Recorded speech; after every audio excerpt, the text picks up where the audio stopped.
Hi, Dr. Crone here. I'm going to talk to you a little bit about political parties. So what is a political party?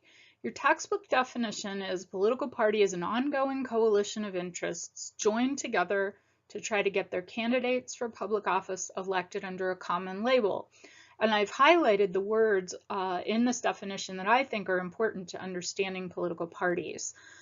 They are, first of all, a coalition. Our parties in the United States are very broad. They represent not just one point of view, but lots of perspectives that have joined together, that are working together, compromising with each other, agreeing to support each other's different points of view in order to attain an ultimate goal, which is to get their candidates elected to office, the candidates that share that label with the voters. Parties themselves are what we call opportunistic entities, meaning that they have one goal, which is to win, and they will do what it takes to win. You can think of parties in this way as being like a competitive sports team. Their goal is, sports teams are also opportunistic because the members of the sports team work together towards a single goal, which is victory. Um, the fact that parties are adversarial and they function as large coalitions with a high stakes goal of winning elections means that they're always going to be adversarial with each other. That's because they're competing for power. And in this case, the power is a zero-sum outcome. Only one party can win any given election. So if you ever wondered why the parties are always seem to be fighting with each other and there's very little room for cooperation and compromise between the parties, that's understandable when we understand their single goal is to win and the other party is the thing standing in the way of them achieving that goal. Doesn't mean there's never compromise and cooperation. But the only reason a party would want to compromise or cooperate is because somehow it could benefit them in the long run to win future elections. So what does that do for us? Well, as voters, parties offer choices, and that's one thing that is very advantageous about parties for voters, is that they allow us a choice between candidates, between ideologies, or what you might think of as philosophies of governing. We studied that before. And also between individual policy outcomes.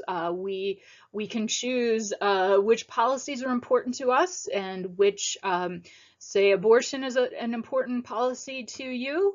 You may want to choose the party that represents your side of that issue. Or you might choose based on immigration or based on tax policies or pro versus anti-business policies. All of those things are clearly represented sides and give us a clear choice in terms of voting. That's what we really mean by popular sovereignty in a representative democracy, is the ability to choose freely and to have those choices be very clear to us as voters so we know what we're getting when we vote for someone.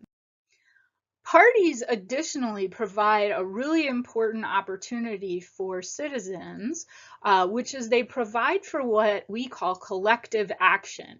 Collective action means an opportunity to work together with others towards a goal which would be impossible to achieve on your own. So if you imagine that the stars in this picture represent individual voters, and a large circle represents a policy outcome that you would like to see happen. For example, lower taxes or laws limiting immigration.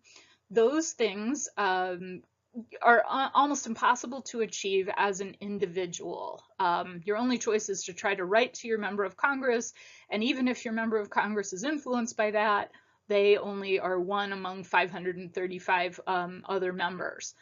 So it'd be really hard to get what you want to happen if you only are an individual. However, parties give us an opportunity to band together with other people who are willing to support the same goals in terms of collective action. And here's where the coalition comes into effect. We might have some of the stars in that party. Maybe their most important issue might be abortion. But for other stars, maybe they're somewhat neutral on abortion, but their most important topic is lower taxes or less business regulation. Those groups of voters agree to cooperate with each other. So the pro-life voter might say, I don't care that much about business regulation, but I'm willing to support your point of view on that if you're willing to support my point of view on abortion, and then together we'll find a candidate who agrees to represent all of those points of view. And that way, if we tell that candidate we're all going to vote for them or against them if they support our common set of goals, we'll have a lot more power.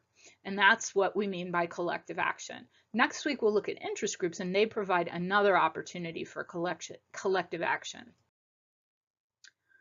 So if we know that parties are opportunistic and they want to win, that means in the United States, they have to have a broad appeal to a lot of kinds of voters in order to put together a winning coalition. And so political scientists try to figure out, what do parties do in order to have that broad appeal to lots of different kinds of voters? And one theory of that is called the median voter theory. And if you know anything about statistics, you know that the word median means the middle value.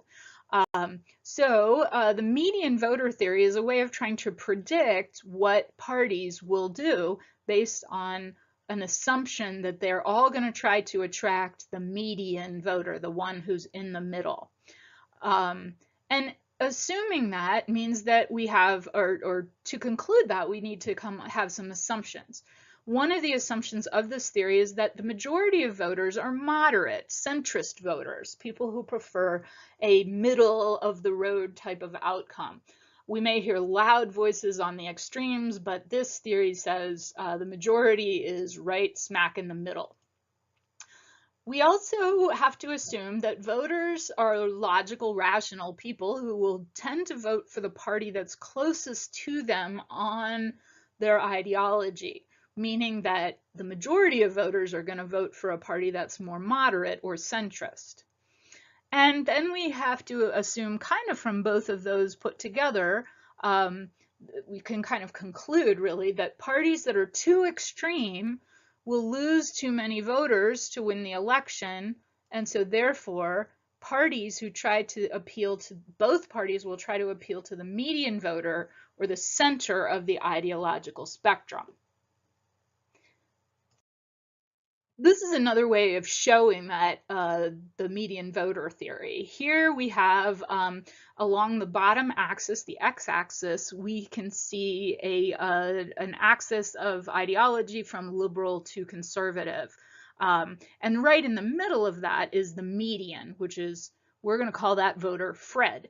And you can see that we have a normal distribution of voters here where the closer you get to the middle of the distribution, the higher the number of voters are. The farther you get away from the middle, the more extreme, where we have extreme conservative and extreme liberal, the smaller the numbers of voters are. And the idea here is that the parties will try to position themselves somewhere along this line as close as they can get to the center so that they can appeal to the most voters. And that's going to mean that we get more moderate political outcomes because the parties will have an incentive to moderate their perspectives. This helps explain why political parties, even though some of their supporters are very extreme, don't usually take really extreme perspectives, especially in elections. So you may hear that there are many extremely liberal folks who want the Democratic Party, for example, to support a single-payer healthcare system, or what we sometimes call socialized medicine. But we noticed that when the Democratic Party had the opportunity to run on that issue and try to get that issue passed, they chose a much more moderate system, which was actually a mixture of free market and government-involved healthcare. Whereas the conservatives are so opposed to that they think the government has no role at all in healthcare. And although that may be the perspective of very conservative folks, when it came time for the Republican Party to attempt to dismantle the healthcare policies that had been passed by the previous president or under the previous president, they weren't able to do so because enough of their members in Congress were nervous about offending the median voter who wants some kind of a middle-of-the-road outcome. So that's why you tend to see, even though there's a lot of rhetoric and talking at the extremes, there's usually political outcomes in the United States are relatively moderate. So you might be saying, well, you're just talking about two parties. What about third parties, or what are called minor parties? Don't we have those too? I've heard of the Libertarians. I've heard of the Green Party. You probably didn't hear about Richard Duncan, a guy who started his own party called the Constitution Party and ran for president as well in 2016. So what about third parties? First of all, one thing that's important to know about third parties is that most Americans think that they're a pretty good idea. Most Americans actually, when answering the question that's here on the slide, thought that a third party was needed in order to represent the American people better. Many of you may agree with that. Gosh, I would rather have 3 choices than 2. Why don't we have more than 2 parties, especially if so many people want them? Well, lots of other countries have more than 2 parties. Many countries have 3, even 5 or 6 viable parties that win elections sometimes. Why do we have only 2? Basically, 90% of the answer to that question lies in the structure of our electoral rules. In American politics, we elect our Congress based on what's called single-member winner-take-all elections. We also elect our president with single-member single winner-take-all states in the Electoral College. Although there are a few exceptions to that, the vast majority of states also vote in the Electoral College as a block, meaning that it doesn't matter with the single member winner take all system, a candidate can win by only 1% of the vote, 0.5% of the vote even, and win everything. Whereas in a parliamentary system, especially one which has multiple member districts, they often will have a district that has a number of representatives, and those are assigned to Parliament. The parties are assigned a number of representatives to Parliament based on the proportion of the vote. That means that small parties that may not have anywhere close to the most votes can actually win some representation in Parliament. The fact that a parliamentary system also chooses the prime minister and from a coalition of winning parties also lends power to the third party. So let me explain a little bit more of that. Let's back up a little and just look at a math representation. Let's say that on the left here, let's imagine that we have a hypothetical country with 50 seats in their legislature. On the left is the way that that country would organize voting if they had a single member district winner-take-all system. In other words, they would divide up the country into 50 equal areas, usually based on equal population, and each one of those areas would elect 1 member of Congress. On the other hand, the other 2 examples are examples of a proportional representation, multi-member districts.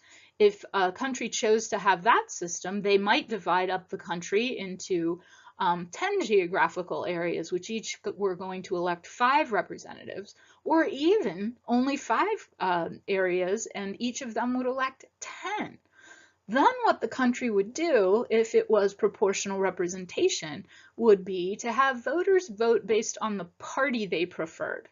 Not the individual candidate they liked, but the party they preferred. And the party with the votes, the number of seats in the district would be assigned based on the proportion of the percentage of votes for that party. So for example, let's say that we have a country with 3 parties, Party A, B, and C, and the distribution of votes for those parties in a district is 41, 39 to 20. If that country had a winner-take-all single-member district, Party A would win 1 legislative seat, and Party B and C would win nothing. In other words, B and C would get the exact same amount of representation, 0, even though Party B was only 2 percentage points away from A and C was far behind B. However, in a proportional representation district, let's look at the one on the right where there are 10 seats. If the distribution of votes in that district was 41, 39, 20, Party A and B would get the same number of seats because they have almost identical percentages, and Party C, the very small party, would still get 2 seats. If we multiplied that by all the districts in the legislature, we could see that Party C might end up with 10 seats out of 50, which can have an influence. One of the reasons it can have an influence, One of the reasons that it can have an influence is because those small parties often have to make a coalition with one of the major parties in order for that major party to win its way with legislation. So even though it only has 10% of the vote or 20% of the vote in the legislature, it's still going to have an outsized ability to negotiate with the one or the other of those big parties, saying, we'll support you as long as you try to pass our legislation too. So the biggest thing in the United States that hurts third parties is that, logically speaking, very few parties that get 20%, 10% of the vote in a consistent way have any electoral reward at all. Party B in our system, in our example, could definitely have stayed in the game. If you only lose the championship by 1 game, certainly you're the playoffs by 1 game, certainly you're in the game next year and saying, we're just going to do a little bit better and we'll win. But if you're like Party C and you never win or hardly ever win anything, there's no real incentive to keep playing. So there are other barriers that hurt third parties in the United States as well. It's much harder for them to raise money because, first of all, contributors often would rather back a candidate with a chance of winning. Also, there are actually laws that limit the availability of public funds for third parties. Public funds can be had by the other parties. In other words, government money can be applied for by any candidate who belongs to a party that has had a winning percentage or a certain percentage of vote in previous elections. But it's kind of a vicious circle because small parties can't get that much. Similarly, with media coverage and debate participation, the folks who organize debates, which are not organized by the government, they're generally organized by nonprofit organizations or the media, those and just the news coverage in general tends to be focused only on the big parties. And some state laws actually, including Ohio, actually limit the ability of third parties, minor parties, to get on the ballot by saying that only parties which achieved over 10% of the vote in previous elections were allowed to put candidates on the ballot, which, as you can see, a lot of these are self-reinforcing prophecies. If you can't win because you can't get media coverage and you can't raise money, and then in order to get public funds for more money or to get on the ballot, you have to be able to win, it's kind of a vicious cycle. So what effects do third parties actually have in this country? They tend to split the vote and hurt the party that they are most ideologically close to. It's an ironic thing, but it's true. With Ralph Nader in 2000, with Ross Perot in 1992, they tend to take votes away from the candidates who are closest to them ideologically. Ralph Nader took votes away from Al Gore, the Democrat, who then lost the race. Ross Perot took votes away from George H. Bush, the first George Bush, H.W. Bush. Clinton won that election. So sometimes, not always did they play that spoiler role, but often they do. And so that makes it even harder for the party that they're closest to try to cooperate with them. However, they do have benefits, which probably explains why there are minor parties still in the United States, even though it's so hard for them to win. The biggest thing that they do is they bring attention to, first of all, the wings of the party. In other words, the extremists. For example, Al Gore makes a great example. He was more liberal. He was challenged by Ralph Nader, who was much more liberal. And Gore was more of a moderate Democrat. And the Democrats did something because they lost the election in 2000. It meant that they were never going to be able to just rest easy and forget about that very extreme wing, because the problem with that is they can lose that wing of supporters to a more extreme third party. So it forces the major parties to pay attention to the more extreme elements. It also will put issues onto the national political stage that haven't been taken seriously by the parties before. A big example of that was Ross Perot in 1992, who put the issue of term limits for Congress people onto the national stage. And in fact, many states went ahead and passed laws that did limit the ability of incumbents to stay in office. So you might be saying to yourself, are we stuck with the same parties that we always have? And the answer to that is yes and no.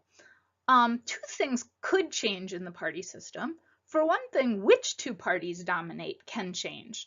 That has happened before in our history, and your textbook explains more about the early years as parties were developing. The best example that we have so far of that is the development of the Republican Party, which grew out of the failure of the Whig Party. So often, or not often, but sometimes, at least once in our history, we've had a new party rise up and take over the spot of a different party that died. What's somewhat more likely across history is that the parties may remain the same, like Republicans and Democrats, but change the coalitions of voters that they appeal to. This kind of change is called a party realignment, which is a big change in the coalition and governing outcomes between the parties. This is one of the few things that we know that can cause party identification shifts, even though usually people's party identification doesn't change over time.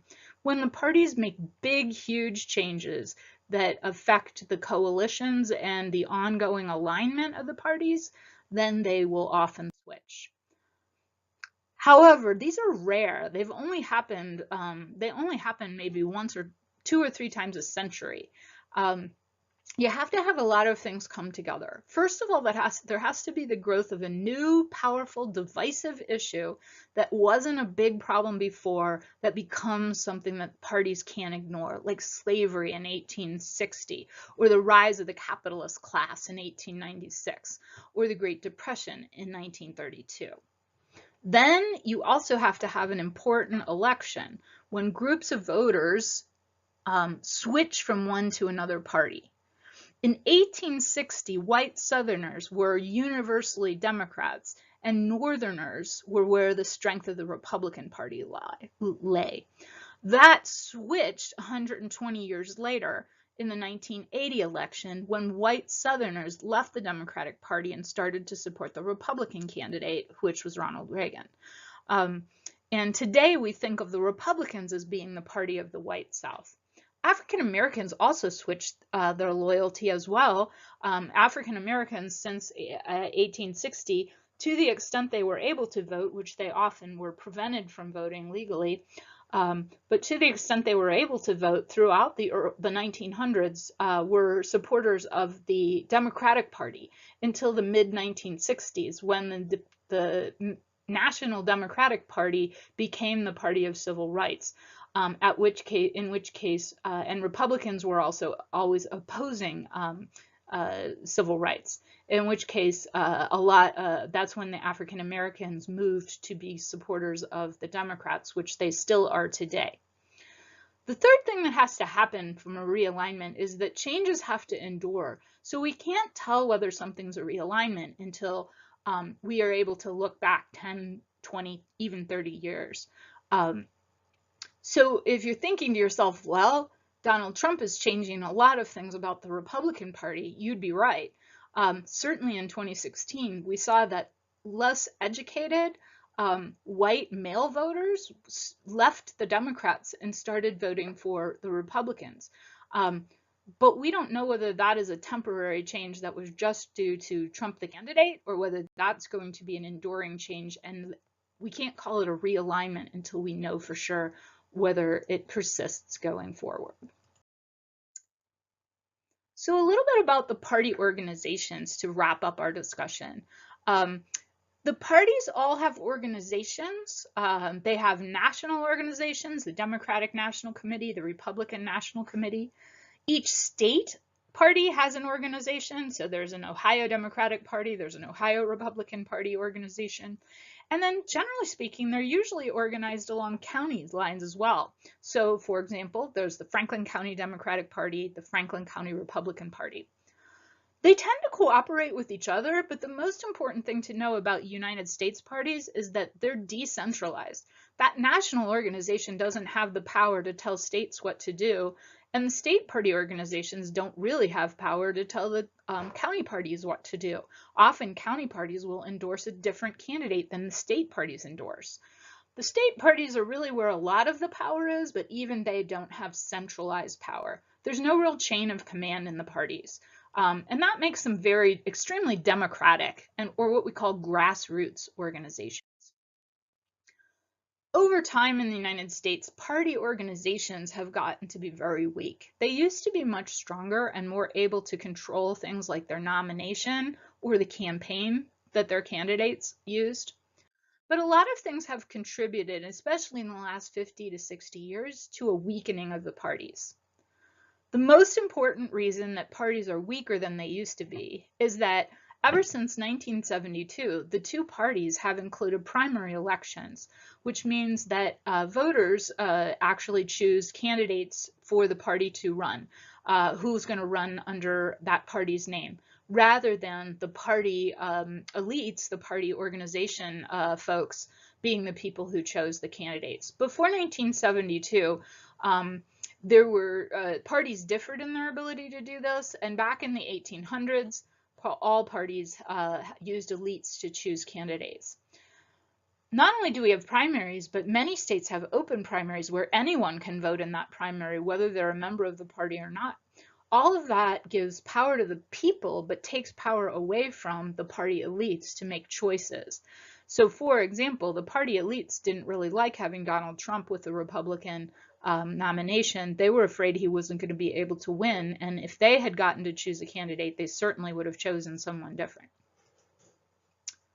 There's also, over the years, been a weakening in the power of parties to engender loyalty among voters. So there are many more independent voters than there used to be, and in fact, there are more independent voters than there are of either kind of party identifier. And that means it's a lot harder sell, rather than just have a knee-jerk preference that voters will vote for a particular party. Voters are more choosy and independent these days. Another reason that parties are weaker than they used to be is that campaigns have become, as they've become more expensive and more modern using technology, and especially the technology of television advertising, we have seen, so this is over the last, since maybe 1950 or 60 or so, we've seen campaigns, especially for large offices like president or US senator, have become more centered around and run by the candidate themselves. They don't need the party anymore for funding or for ideas about how to win or resources. They can raise money on their own. They decide their spending on their own. Ads are usually individualized, and they use political consultants. They hire professional political consultants, whereas before candidates would have definitely relied on the expertise of the party to win an election. Finally, there's been a huge increase in the amount of organizations and individuals who give their money directly to candidates rather than to the party. It used to be that campaign donations were almost all funneled through political parties. So if you wanted to give money to a campaign, you'd give it to your preferred party and trust them to spend it on how they saw fit. Today, people and organizations and businesses are much more likely to give money directly to a candidate who then gets to decide how to spend it.